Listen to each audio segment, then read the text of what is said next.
Bienvenidos a Casa Jóvenes de Acero. Jóvenes apasionados por Dios. Jóvenes inquebrantables.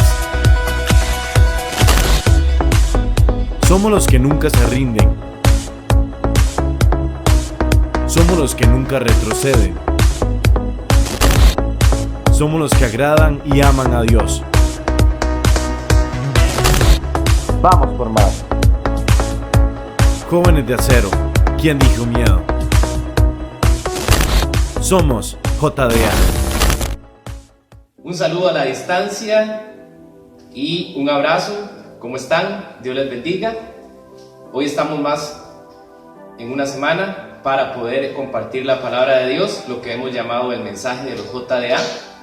¿Y qué tal si todos ahí en casa oramos juntos? Padre Celestial, una vez más pedimos, Señor, tu guía en este momento para que podamos comprender tu palabra, pero más que conocimiento, podamos ponerla en práctica, Señor, que lo que hoy aprendamos lo podamos, Señor, poner como una máxima en nuestras vidas para cambiar lo que se tenga que cambiar, para que lo que esté torcido lo podamos enderezar, Señor. En tu nombre lo pedimos, en el nombre de Jesús.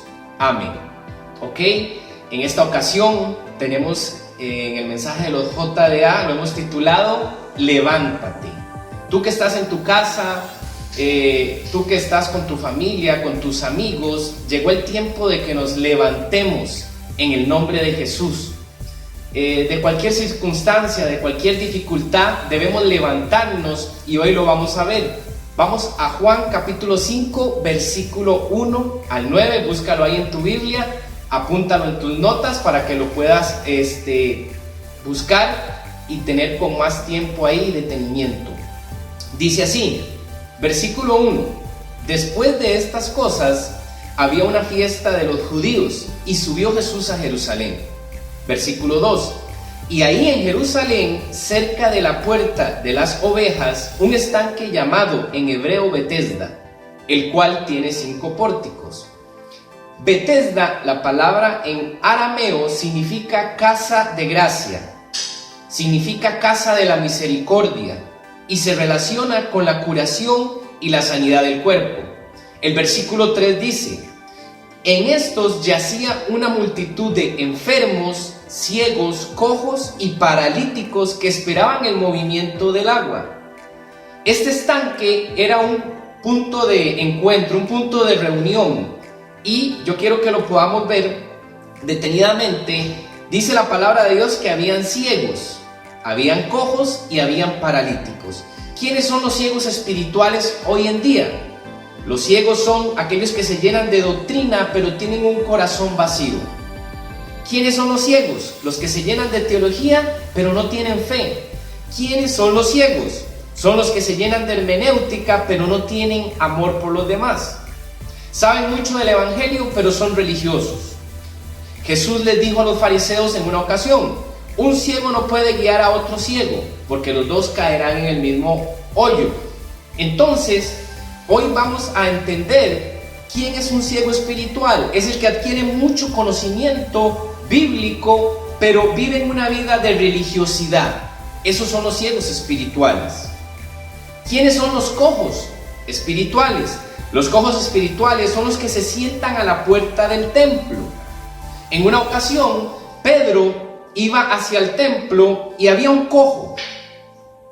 El cojo le hace una pregunta a Pedro, mendigando, pidiéndole, y cuando el cojo le pide a Pedro, Pedro le dice, bueno, no tengo oro ni plata, pero lo que tengo te doy, sé sano en el nombre de Jesús. En ese pasaje la Biblia nos enseña que el cojo estaba al lado del templo, al lado de la puerta. Con esta ilustración podemos entender quiénes son los cojos espirituales hoy en día. Los cojos son los que se sientan a la puerta del templo, no ingresan adentro, pero tampoco se van. Espiritualmente son aquellos que están con un pie en el mundo y otro pie con Dios. O sea, son los tibios. Los cojos son los que ponen un pie en el templo y después ponen otro pie en el mundo. son los que son tibios, son los que un domingo buscan de Dios, pero entre semana buscan las cosas del mundo. Ahora, ¿quiénes son los paralíticos? Los paralíticos son los que viven dependiendo de los demás. El hombre que estaba esperando el milagro en el estanque de Betesda era un hombre que no podía caminar. Ahora más adelante lo vamos a ver que este hombre dependía de que alguien lo tomara y lo pudiera llevar hacia el estanque porque él no podía caminar. Ok, los paralíticos espirituales son los que viven dependiendo de los demás. Son los que no tienen la capacidad de decisión. Son los que no tienen fe propia. Son los que sabemos que como pastores nuestro trabajo es orar y bendecir a otros, pero son los que no pueden orar solos. Pastor, ore por mí. O son los que, pastor, denme una palabrita de bendición. Son los paralíticos espirituales, son los que no tienen la capacidad de orar ellos solos. No tienen la capacidad de en sus casas leer la palabra de Dios por sí solos. Y no tienen la capacidad de poder ser espiritualmente activos. Los paralíticos espirituales dependen de los demás. No se esfuerzan por sí solos. Con esta aclaración y sabiendo quiénes son los ciegos, quiénes son los cojos y quiénes son los paralíticos espirituales, seguimos adelante. El versículo 4 dice: porque un ángel descendía de tiempo en tiempo al estanque y agitaba el agua, y el primero que descendía al estanque después del movimiento del agua quedaba sano de cualquier enfermedad que tuviese. Imagínense el panorama. El agua se empezaba a revolver y esa era la señal de que el ángel de Jehová bajaba y la primera persona que llegara al estanque recibía su milagro. Ahora imagínense el panorama: un hombre paralítico, un hombre que no podía caminar, estaba en desventaja porque no podía hacerlo por sus propios medios, bajar hacia el estanque. El versículo 5 dice: y había allí un hombre que tenía 38 años que estaba enfermo. Imagínense, ese paralítico tenía 38 años que estaba en esa condición. Imagínense un hombre que se había acomodado a esa condición. Un año más en que no pudiera conseguir su milagro no significaba nada más. ¿Por qué? Porque se volvió víctima de su propia condición. ¿Cuántos hijos de Dios hoy están en esa condición? No oran, no leen la palabra, no buscan de Dios y ya se acostumbraron a esa condición. Se acostumbraron simplemente ¿a qué?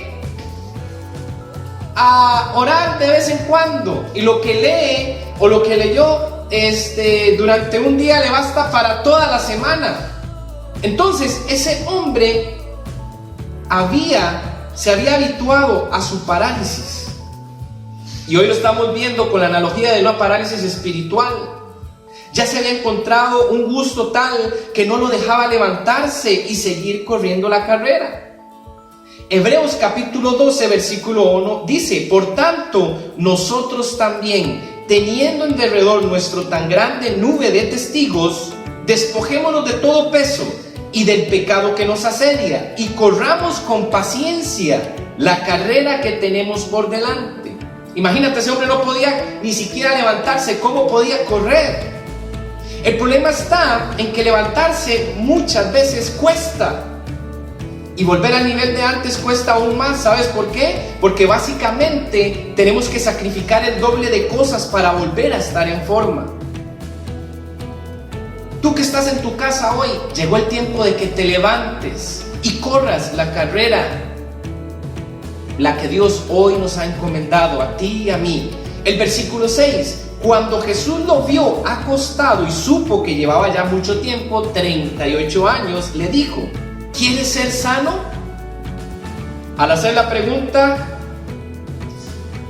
hace que este hombre se vea confrontado. O sea, llega Jesús y rompe un paradigma. Llega Jesús y rompe la rutina de 38 años de estar esperando un milagro a ese hombre, y le hace una simple pregunta: ¿quieres ser sano? Es confrontado, pero ese hombre comprendió en ese momento que era su momento, que tenía que salir de esa condición espiritual primeramente para ser libre. ¿Cuántos hoy en día Dios te puede estar preguntando, ¿quieres ser sano? ¿Quieres ser libre? Eso nos golpea, nos mueve el piso, porque tenemos que tomar una decisión. Versículo 7 dice: Señor, le respondió el enfermo, no tengo quien me meta en el estanque. Lo que hablábamos, los paralíticos espirituales dependen de los demás.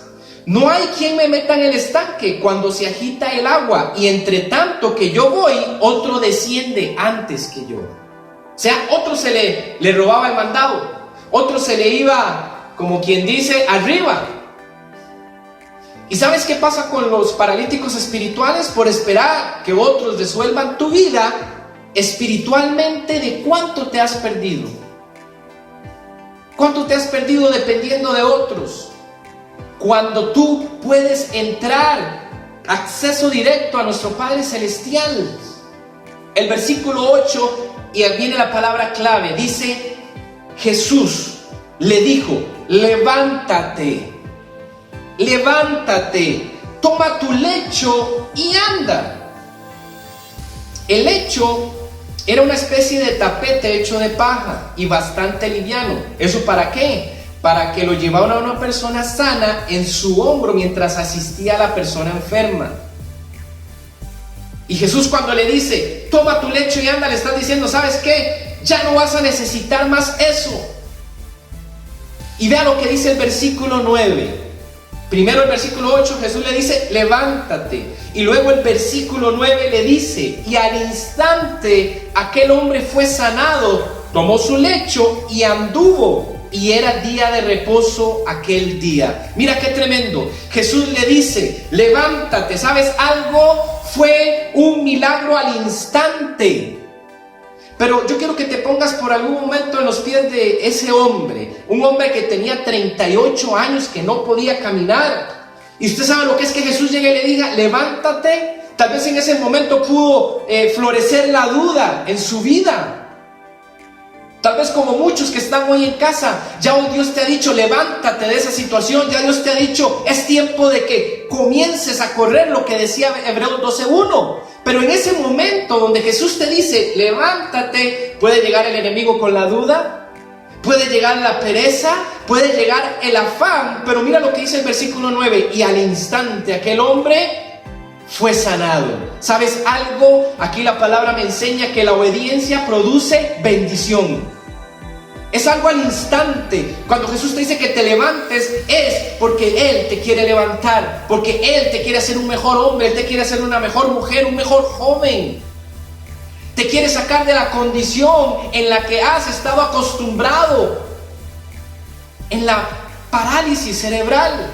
No solamente cerebral, no solamente de tus pies, de tus manos, sino mayor que es una parálisis espiritual. La obediencia produce bendición, y aunque muchas veces no entienda cómo va a suceder, imagínate ese hombre que se pusiera a pensar, bueno, llevo 38 años, cómo mis dedos van a empezar a moverse, cómo mis rodillas van a empezar nuevamente a levantarse. Si él se hubiera hecho esa pregunta, ¿sabes algo? No lo hubiera hecho, no se hubiera levantado. Muchas veces tenemos que dejar de pensar y ser obedientes. Aunque no lo entienda cómo va a suceder, ¿sabes algo? Jesús te llamó a obedecer, no a entender cómo Él lo va a hacer.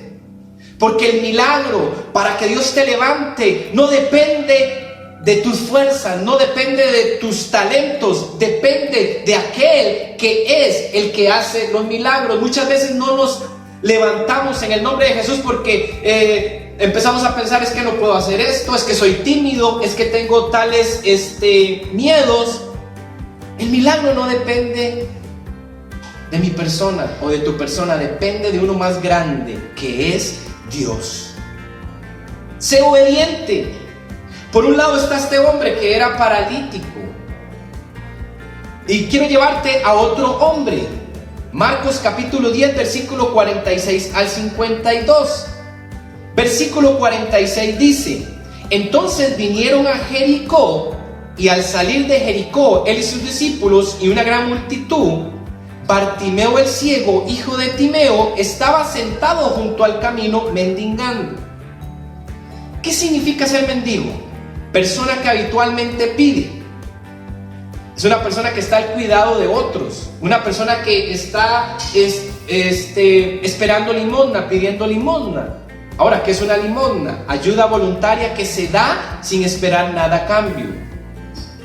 Tenemos un panorama, un hombre paralítico que ya lo vimos y un hombre ciego. Dice que los dos mendigaban. ¿Sabes por qué? Cuando estamos ciegos espirituales, cuando estamos paralíticos espirituales, somos mendigos. ¿Sabes por qué? Porque alguien que físicamente es ciego o que no puede caminar físicamente depende de las limosnas de los demás. Ahora, espiritualmente es lo mismo. Dependemos no de nuestro esfuerzo, dependemos de lo que otros hagan por nosotros. O sea, mendigamos. ¿Cuántos hoy pueden visualizarse ahí y decir, ¿sabes algo? Yo creo que he sido un mendigo espiritual. Y Dios no quiere que seas un mendigo espiritual. Dios quiere que seas una persona que disfrute en abundancia su gracia, su misericordia, pero también una persona que se entregue al servicio de Él extraordinariamente. Mateo capítulo 20, versículo 30, lo traigo a cotación para que veamos algo que me llamó la atención. El versículo 30 de Mateo 20 dice: dos ciegos que estaban sentados junto al camino, cuando oyeron que Jesús pasaba, clamaron diciendo: Señor, Hijo de David, ten misericordia de nosotros. Mateo capítulo 20, 30 dice que eran dos ciegos, pero, y no nos dicen los nombres. Marcos y Lucas hablan acerca de que era un solo ciego, y hasta el nombre relata, dice que se llamaba Bartimeo. Pero me llama la atención lo que dice Mateo. Mateo dice que eran dos ciegos, dos. Marcos nos dice solamente uno y el nombre. ¿Sabes por qué? Porque Bartimeo fue el vocero de esos dos ciegos. Bartimeo fue el que tomó la palabra, fue el que dijo: un momentito, por aquí está pasando Jesús, va a pasar el milagro. Y él toma la palabra y dice: Jesús, Hijo de David, ten misericordia de mí. Ahora, ¿cómo se llamaba el otro ciego? Porque eran dos. ¿Quieres ser nombrado o no? ¿Quieres ser conocido por tu fe? La Biblia aquí me enseña de que eran dos ciegos, pero Marcos y Lucas dicen cuál era el nombre de uno de esos dos. El que fue el vocero, el que tomó la palabra, el que se arriesgó, el que se paró en la brecha. Así son los hombres y las mujeres de fe. Tienen, su nombre es conocido. No sabemos nada del otro ciego, ni siquiera su nombre.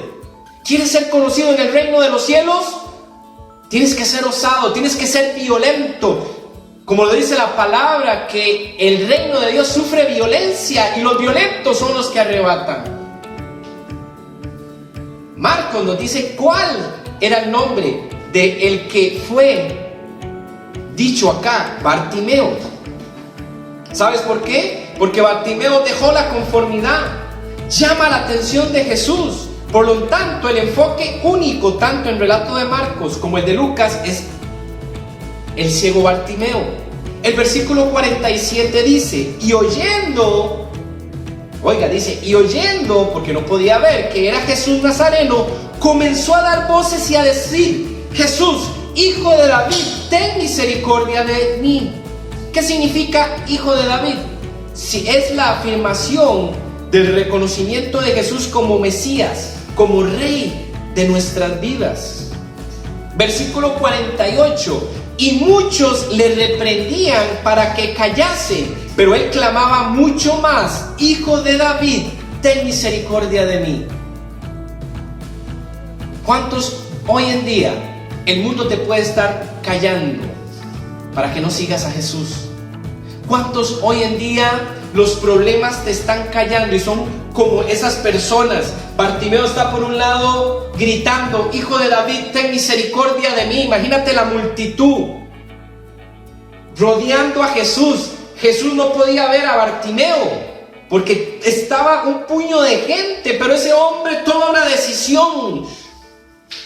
Dice: no más quiero ser ciego, no me voy a acostumbrar a esta condición de siempre. Y exclama: Hijo de David, ten misericordia de mí. Pero toda la multitud lo callaba. ¡Cállese! Silencio, no haga bulla. ¿Cuántos hoy así estamos hoy en nuestras vidas? Tus problemas te callan. Joven, ten mucho cuidado con las personas con las que andas, porque dentro de ti puede estar el fuego del Espíritu Santo, dentro de ti puede estar el deseo de seguir a Dios, pero esos que son tus amigos supuestamente pueden estar gritando, cállate. Tú, cuando volvamos a abrir la iglesia y que quieras ir los sábados a la iglesia, tal vez ese amigo dice, no haga mucha bulla. ¿Cómo es eso de ir a la iglesia un sábado? ¿Cómo es eso de ir a la iglesia un domingo? Silencio. Y es como Bartimeo, están callándonos. No permitas que el enemigo te calle, no permitas que el mundo te calle, no permitas que las circunstancias difíciles te callen. Versículo 49. Entonces Jesús se detiene, mandó a llamar a Bartimeo el ciego diciéndole, ten confianza, y lo mandó a llamar, y le dicen los demás, ten confianza, levántate, te llama. Me llama la atención acá Bartimeo, ¿sabes algo? Y llamó la atención de Jesús. Posiblemente Jesús ya iba pasando, ya se iba, pero ese hombre dice, yo tengo que gritar, no lo puedo ver, tengo que llamar la atención de alguna forma. Y empezó a gritar ese hombre. Dice que cuando ya Jesús iba saliendo de la ciudad, lo escucha. Llamó la atención de Jesús. Jesús se detuvo por un momento y lo mandó a llamar. Versículo 50.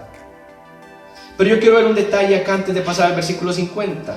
Cuando Jesús dice que mandó a llamarle, hay un detalle aquí que no podemos obviar. ¿Sabes qué significa ese mandó a llamarle? Implícitamente Jesús reprendió a quienes intentaban hacer callar al ciego.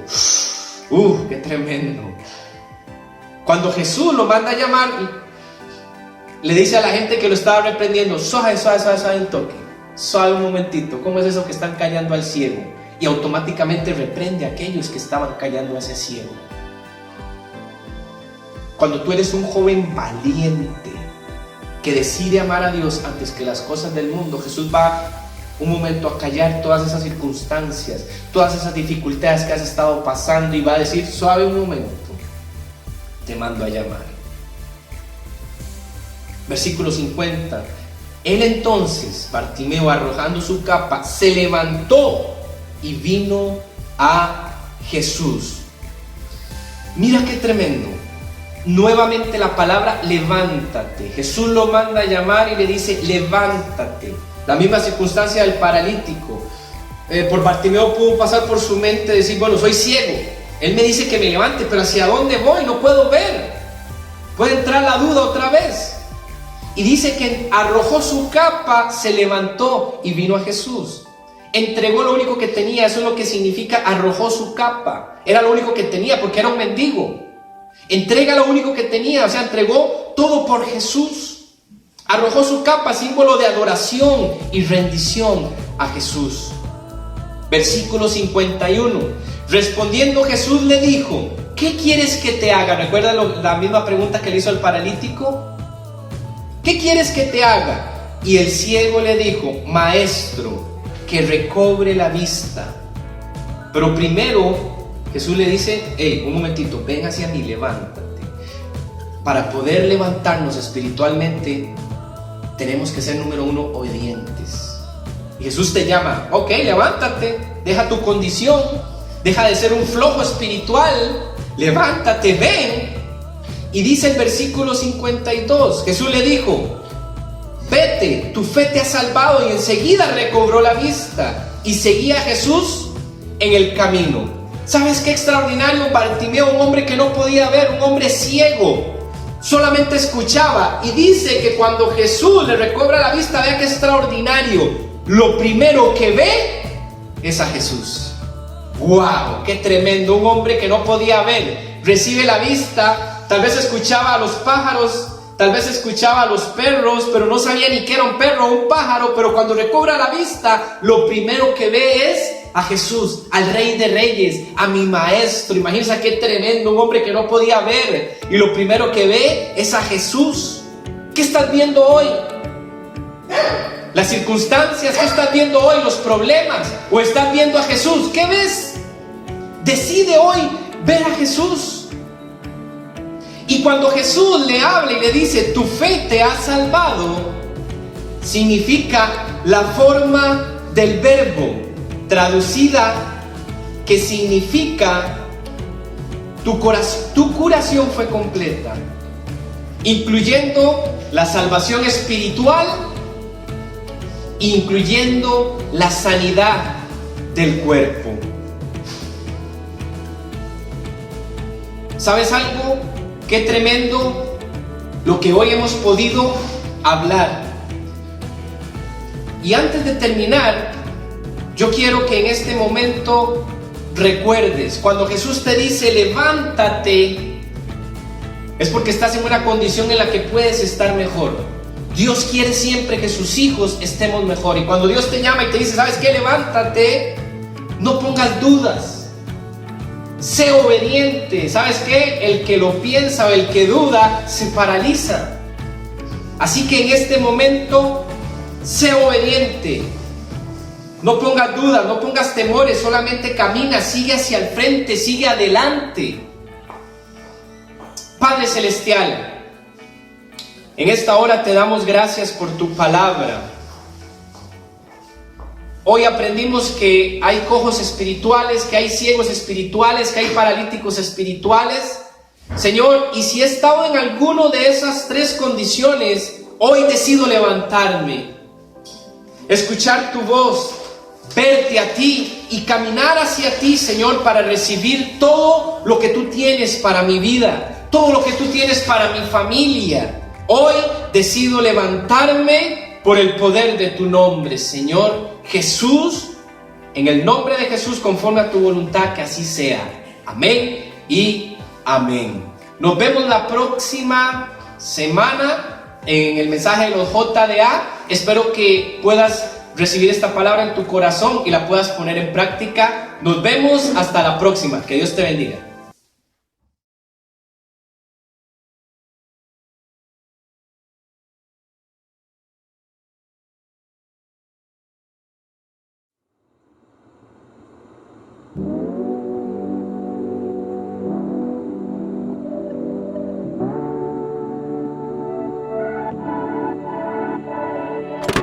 Una guerra en mi cabeza acelera mi latir, mientras yo intento dormir con razón y sin certeza, intentando comprender sin creer. Ahora veo claramente, aunque no cabe en mi mente, tu verdad será suficiente para de ti ser dependiente.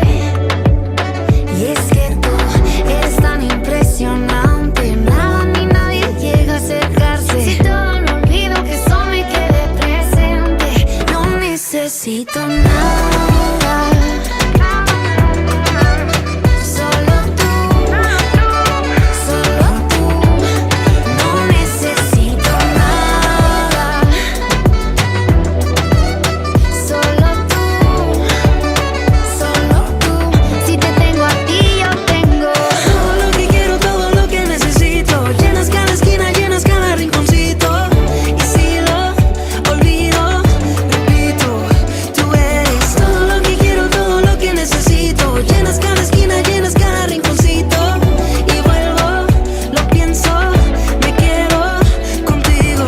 Lo que no puedo comprender es tu mayor verdad, que tú recibes y perdonas sin mirar atrás. Podría buscar, buscar, buscar y nunca encontrar nada como tu frescura. Aleluya, mi vida es tuya. No necesito nada, solo tú, solo tú. No necesito nada, solo tú, solo tú. Ahora veo claramente, aunque no cabe en mi mente, tu verdad será suficiente para de ti ser dependiente. Y es es que tú eres tan impresionante, nada ni nadie llega.